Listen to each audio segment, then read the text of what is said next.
Hi everyone, আবারও স্বাগত আবার নতুন একটা ভিডিওতে। আশা করছি সকলেই খুব ভালো আছেন আর আমরাও বেশ ভালো আছি। এখন ঘড়ির কাঁটায় বাজে ওই 7টার দিকের মতন। এখন থেকে আজকে ব্লগটা আমি শুরু করছি, আশা করছি আপনাদের ভালো লেগে থাকবে। তো ওইদিকে আমার বোতলে জল ভরা কমপ্লিট হয়ে গেছে। তারপরে কিন্তু এখানে আমি কাচাকুচি করতে বসে পড়েছি। তো তারপর এইদিকে অনিশও ঘুম থেকে উঠে পড়েছে। ঘুম থেকে উঠে দেখো কোথায় উঠেছে। তারপর ভাবলাম যে ওর ড্রেসটা একটু চেঞ্জ করে দিই। দেখো কিছুতে ও ড্রেস চেঞ্জ করতে চাইছে না।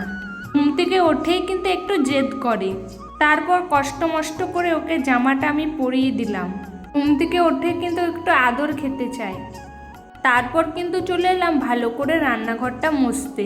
তারপর ওইদিকে আমার স্নান টান সমস্ত কমপ্লিট হয়ে গেছে। তারপর ওকে আমি দুপুরে খাবারটা খাওয়াতে বসেছি। আর এইদিকে দেখো মহারাজা কেমন জেগে জেগে ঘুম দিচ্ছে।